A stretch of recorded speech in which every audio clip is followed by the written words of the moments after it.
नमस्कार और स्वागत है फिर से एक नए वीडियो में। आज हम बात करेंगे एक बार फिर ड्रीम फोक सर्विसेज लिमिटेड के बारे में। एक वीडियो मैंने बनाया था ड्रीम फोक सर्विसेज में, कैसे मैंने उसको शॉर्ट टर्म में ट्रेड किया और कैसे मैं लॉन्ग टर्म इस मोनोपोली को प्ले करना चाह रहा हूँ। और 20% फायदे पे था और आज 10% 15% लॉस पर हूँ। मार्केट को इसका रिजल्ट पसंद नहीं आया। देखते हैं ऐसा क्या चेंज हो गया कुछ दिनों में कि स्टॉक 20% से भी ज़्यादा करेक्शन कर चुका है, काफ़ी नीचे आ गया है। तो एक बार क्विकली देख लेते हैं इसका रिजल्ट। ड्रीम फोक सर्विसेज लिमिटेड के हम स्क्रीनर के पेज पर आ गए हैं। सीधा हम पहले भी हमको पता है कि इसका इंडस्ट्री B26 है और ये 40 पर है। और क्योंकि अभी 3000 करोड़ से बेसिक कम वैल्यू है, बेसिकली स्मॉल कैप है। स्मॉल कैप की हमको जो टेंडेंसी पता है वो गिरता भी बहुत तेज़ है और ज़्यादा भी ऊपर बहुत तेज़ी से। हमको पता है कि ड्रीम फोक्स एक एग्रीगेटर प्लेटफॉर्म है, एसेट लाइट मॉडल है। कुछ कुछ भी इनके ऊपर डेट टू इक्विटी न के बराबर है। बहुत ही लाइट मॉडल पे काम करते हैं। ये टेक्नोलॉजी प्रोवाइड करते हैं लॉन्च सर्विसेज के लिए बेसिकली। आते हैं क्वार्टर रिजल्ट्स पे। क्वार्टर रिजल्ट देखते हैं कि जो जून का क्वार्टर है 266 करोड़ इन्होंने सेल्स की है। लास्ट जून में 160 की थी। तो YOY पे आप देख रहे हो कि इंक्रीज है। और आप सिक्वेंशियल देखोगे 238 करोड़ 26 और 266 करोड़, तो यहाँ पर भी गेन है। लेकिन पॉइंट यहाँ आ जाते हैं ऑपरेटिंग प्रॉफिट। जहाँ ऑपरेटिंग प्रॉफिट 34 था लास्ट क्वार्टर में और 19 करोड़ था लास्ट ईयर के जून के क्वार्टर में, इस बार है 18 करोड़। एक बहुत ही शार्प डिक्लाइन है सिक्वेंशियली क्वार्टर क्वार्टर बेसिस पे। Same goes with profit before tax और नेट प्रॉफिट 25 से 13 करोड़। EPS भी इसीलिए डाउन हो गया। मार्केट को ये रिजल्ट बिल्कुल पसंद नहीं आया, बहुत ही शार्प डिक्लाइन आया था इसमें। अब इसमें ऐसा क्या रिजल्ट, इसमें ऐसा क्या हुआ कि इनका ऑपरेटिंग प्रॉफिट मार्जिन पूरा उड़ गया? इसके लिए हमको देखना पड़ेगा कि कंपनी ने क्या बताया। आप अगर आपको नहीं पता कुछ भी, आप जैसे कंपनी का रिजल्ट रिलीज़ करती है, आप नीचे आएंगे, इसको एक्सपेंड करेंगे, वो अपना इन्वेस्टर्स प्रेजेंटेशन देती है कि वो बताती है इन्वेस्टर्स को क्या है। जैसे यहाँ इन्होंने बता रखा है, मीडिया रिलीज दे रखी है, जहाँ अपनी जो भी ट्रांसक्रिप्ट था वो भी दे रखा है। 1 घंटे 25 मिनट का है, आप जरूर देखिए, सुनिए एक्चुअली, क्योंकि ऑडियो रिकॉर्डिंग आप सुन सकते हो अगर आपके पास टाइम है तो। डिविडेंड डिक्लेयर किया इन्होंने 50 पैसे का। पर हमें इंटरेस्ट है इन्वेस्टर प्रेजेंटेशन में। आप इसको ओपन करिए, न्यू टैब में पहुंचिए, देखिए क्या कर रखा है इन्होंने। यहाँ 9 अगस्त को रिजल्ट आया है इनका। जब भी किसी कंपनी का रिजल्ट आता है वो अपना इन्वेस्टर प्रेजेंटेशन जरूर करती है, इन्वेस्टर्स को बताती है कि क्या हुआ इस क्वार्टर में और क्या नहीं हुआ। अगर आप इसको स्क्रॉल करोगे तो इन्होंने अपना बता रखा है कि लॉन्च सर्विसेज। और हाँ, अगर आपको नहीं पता तो इन्होंने कुछ गोल्फ के रिलेटेड सर्विसेज भी दे रखी हैं, जहाँ गोल्फ जो इनके गोल्फ पार्टनर्स हैं उनके लिए सर्विसेज प्रोवाइड करने के लिए। लाउंज अगेन एयरपोर्ट लाउंज, अभी भी इनका 95% 98% इनका रेवेन्यू यहीं से आता है। स्क्रॉल करते हैं, जहाँ इस प्रेजेंटेशन में क्वार्टरली परफॉर्मेंस देखेंगे, हम पहले देख चुके हैं। मैनेजमेंट की कमेंट्री है जहाँ ये बता रहे हैं कि ये क्या कर चुके हैं, एसेट लाइट मॉडल है, R&D में एफर्ट डाल रहे हैं, यूज़र एक्सपीरियंस कर रहे हैं। आप इसको बिल्कुल पढ़िए कि क्या है। यहाँ इन्होंने, जैसे कि मैंने लास्ट वीडियो में बताया था कि इन्होंने प्लाजा प्रीमियम ग्रुप से भी इन्होंने हाथ मिलाया है और वहाँ से भी और इनके पास मल्टीपल एयरपोर्ट्स आ रहे हैं। जैसे हमने पहले बताया कि meet assist, airport transfers, golf sessions, much more, यहाँ पर भी ये अपने स्पेंड कर रहे हैं। ये आपको मिल जाएंगे। ग्रोथ कितनी है, ईयर ऑन ईयर बेसिस पर प्रॉफिट कितना है, ये हम पहले देख चुके हैं। कुछ इन्होंने हाईलाइट की है जो हमको देखनी ज़रूरी भी है। अब इन्होंने दिखाया कि किस तरह से डोमेस्टिक पैसेंजर ट्रैफिक जो है एयरपोर्ट्स पे ये बढ़ रहा है। आप देखोगे कि कंटिन्यूसली इंक्रीज कर रहा है। पैसेंजर ड्रीम फोक्स के जो है वो कंटिन्यूसली इंक्रीज कर रहे हैं। रेवेन्यू जो है ऑपरेशन से वो भी कंटिन्यूसली इंक्रीज कर रहा है। और इन्होंने रेवेन्यू मिक्स दिया है, डोमेस्टिक से आता है 74% और इंटरनेशनल से आता है 26%। और कितने इनके एयरपोर्ट्स हैं, कितने इनके टच पॉइंट्स हैं, कितनी कंट्रीज कवर कर रहे हैं। और प्रीमियम प्लाजा के बाद हमें याद है कि जब से उनके साथ टाइप किया है और भी बढ़ गया है। हम स्क्रॉल करते हैं, यहाँ इन्होंने बिजनेस अपडेट दी है। अगेन प्लाजा प्रीमियम ग्रुप के साथ हाथ मिलाया है इन्होंने। और 340 प्लस प्लाजा प्रीमियम लॉजेस में भी ये अपनी सर्विसेज प्रोवाइड करेंगे।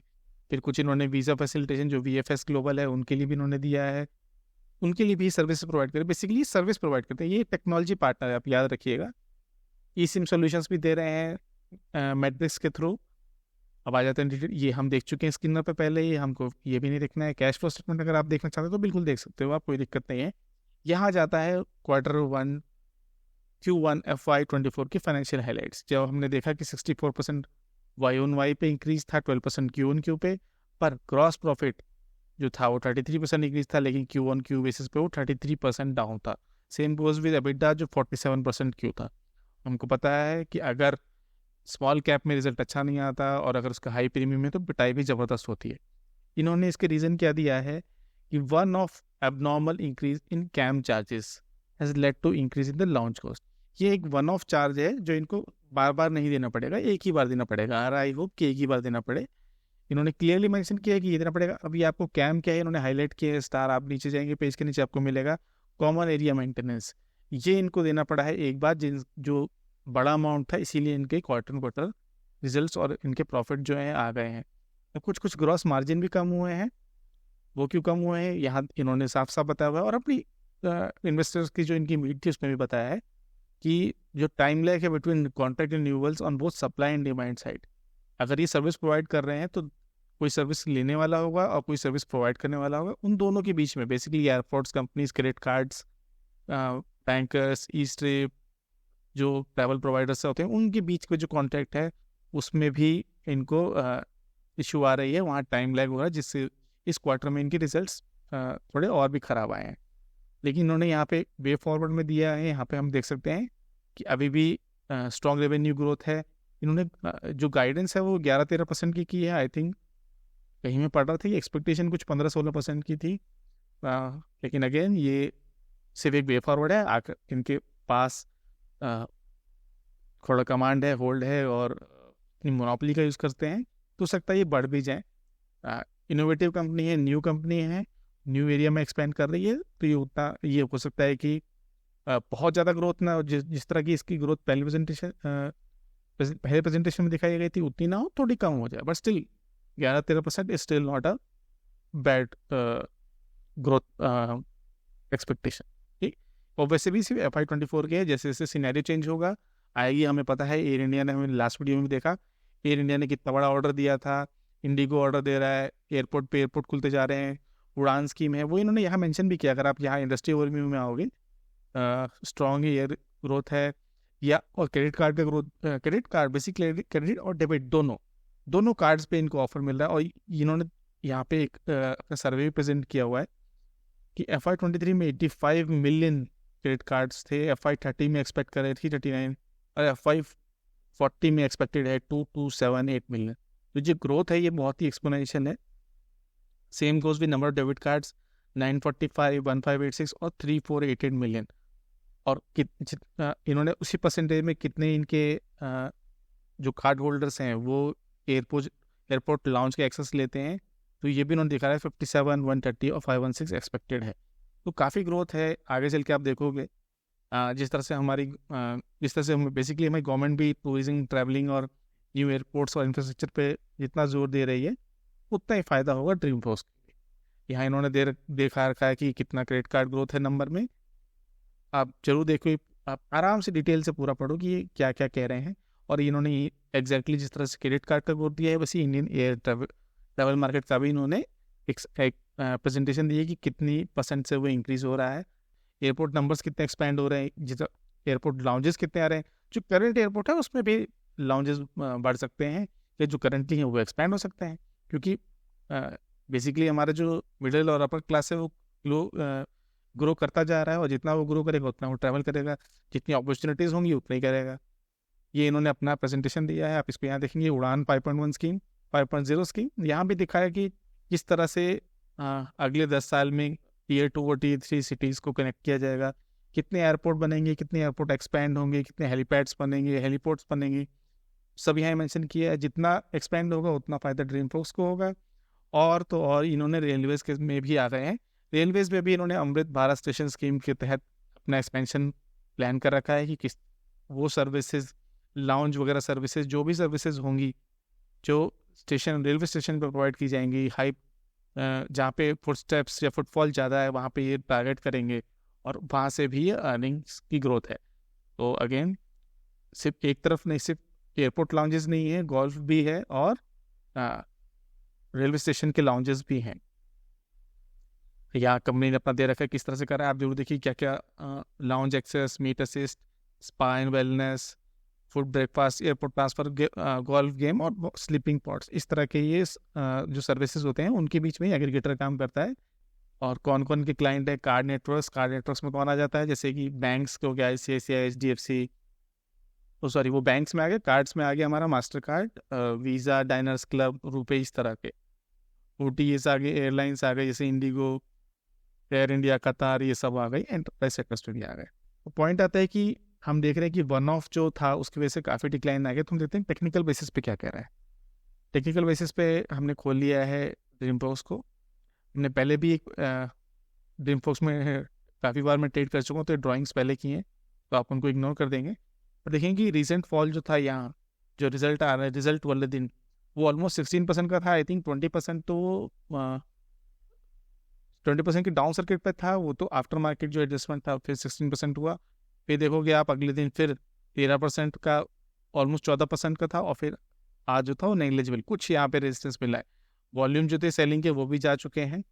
और तो अब अगर आप एक बेसिकली आप एक हॉरिजॉन्टल लाइन ड्रॉ करो जहाँ इसका लास्ट क्लोजिंग पॉइंट है, तो आप देखोगे कि ये जो पॉइंट है ये इसी पॉइंट पे पहले भी इसने टेस्ट लिया था, इसी पॉइंट पे पहले भी इसका सपोर्ट थोड़ा थोड़ा था। यहाँ पे पहला सपोर्ट तो ये मिल गया, और अगर आपको फिर दूसरा सपोर्ट चाहिए तो वो जाके कुछ यहाँ 490 के आसपास, 500 के आसपास मिलेगा, जहाँ 200 DMA भी आ जाएगा। तो 500 में ले लेते हैं क्योंकि राउंड ऑफ नंबर होता है। और तब तक ये जो 200 DMA की लाइन भी है, अगर ये यहाँ से स्क्रॉल करते करते नीचे आना शुरू हुआ तब तुम्हारी 200 DMA की लाइन भी कुछ इस तरह से फ्लैट हो जाएगी। तो 500 के पास भी एक सपोर्ट हो सकता है पहला, और पहला सपोर्ट है 560 के आसपास। मैंने ये किया है, मैं तो अगर आपने मेरा पहला वीडियो देखा है तो मैंने यहाँ कहीं लिया था, मैं 15-20% के प्रॉफिट में था, और रिजल्ट आता ही मैं आज 15-20% के लॉस पे हूँ। बट अगेन ये मोनोपोली और मल्टीबैगर था, और शॉर्ट टर्म में स्मॉल कैप्स में बहुत तेज फ्लो आते हैं। तो मैंने पहले बोला था कि मैं रेडी हूँ नीचे आने के लिए। तो मैंने जिस दिन रिजल्ट आने के नेक्स्ट दिन यहाँ जब थोड़ा सा मुझे दिखा, तो मैंने यहाँ पे 560 के पास बाइंग की, और आज जब उसी पॉइंट के आसपास इसने रेजिस्टेंस लिया, मैंने फिर बाइंग की। ऐसा नहीं कि मैंने 1000, 2000, 5000 शेयर खरीद लिए हूँ, मैंने 10 शेयर लिए, मैं 10 शेयर और लिए। और अगर इसके अगर मैं 1 मिनट के लिए इसको हटाऊँ, और अगर ये इस पॉइंट के बीच में थोड़ा स्ट्रगल करेगा थोड़े दिनों के लिए, या यहाँ से कुछ इसमें रेजिस्टेंस आया या सपोर्ट आया या ऊपर जाने की इसने कोशिश की, मैं फिर से बाइंग करूँगा। ये मेरी स्ट्रैटेजी, क्योंकि मैं इसको देख नहीं रहा हूँ 1 साल 2 साल के लिए, मैं देख रहा हूँ इसको 2030 के लिए, कि जब ये पूरी ग्रोथ, ये नए एयरपोर्ट्स, एयर इंडिया का भी नया लोगो भी आ गया है, जब ये सब सारी उड़ान स्कीम और जितने नए एयरपोर्ट्स लॉन्चेस और ये नए एयरक्राफ्ट आ जाएंगे, तो ये गेम कैसे प्ले होगा। तो मैं तो इसको मल्टी ईयर के लिए देख रहा हूँ। अगर आप मल्टी ईयर के लिए देख रहे हो तो आप अपनी एनालिसिस कर लो। मेरी एनालिसिस के बेसिस पे कोई बाय सेल रिकमेंडेशन नहीं है, मैं अपनी स्ट्रैटेजी शेयर कर रहा हूँ। पहले मैंने क्या किया, अब इस डाउनफॉल के बाद मैं क्या। तो कैसा लगा वीडियो एनालिसिस, आप जरूर शेयर करिएगा। आपका अपना कोई व्यू पॉइंट है आप वो भी जरूर शेयर करिएगा। मैं एक नए चैनल है, में सब्सक्राइबर्स की बहुत आवश्यकता है, हो सके तो प्लीज़ सब्सक्राइब करिए। वीडियो को देखने के लिए बहुत बहुत धन्यवाद।